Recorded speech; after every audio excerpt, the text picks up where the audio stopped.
Before the books, before the charts, there were quiet minds and beating hearts, staring at the patterns in the grain of the floor, finding galaxies behind a closed bare boom door, misunderstood by the world outside, with nowhere to rest and nowhere to hide, labeled with sorrows they didn't create, just trying to cope with a heavy-handed state.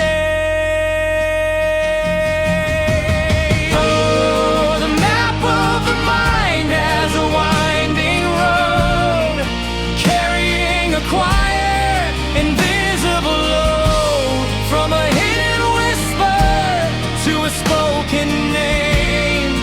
Nothing was ever quite the same.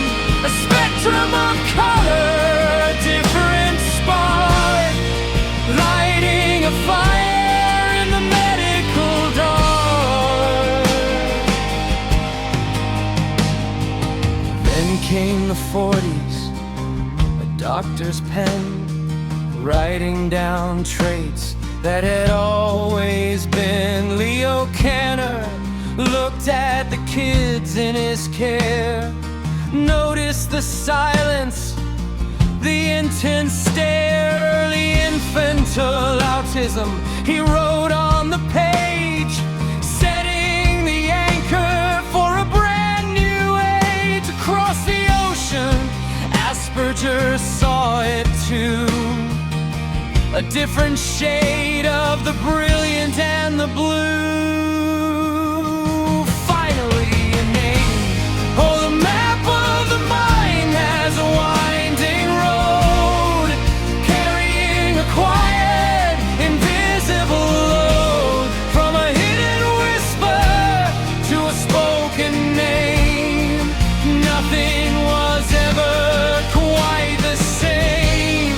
A spectrum of color, different spark, lighting a fire in the medical dark. But progress is messy and history is blind. For decades they blame the mothers behind the children who drifted so distant and cold, a cruel false myth that the textbooks told.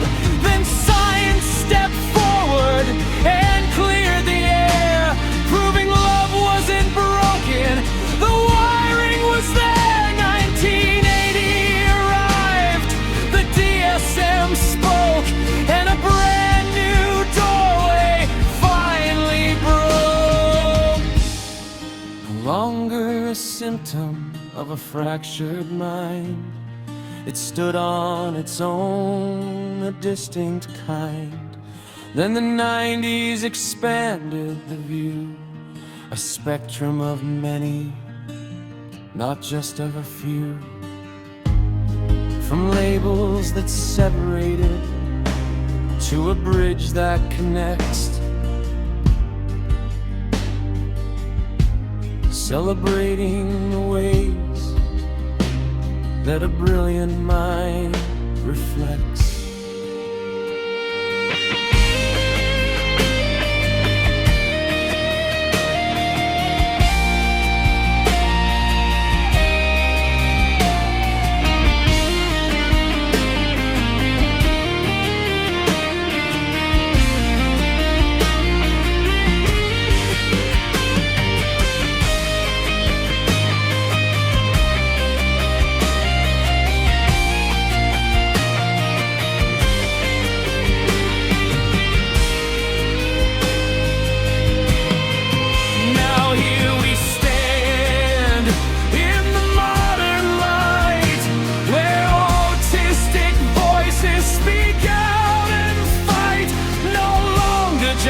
Subjects of a clinical test, they're defining themselves and defining what's best. It's a spectrum of strengths, of sensory grace, a different design for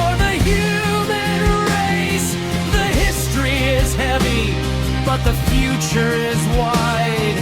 Walking together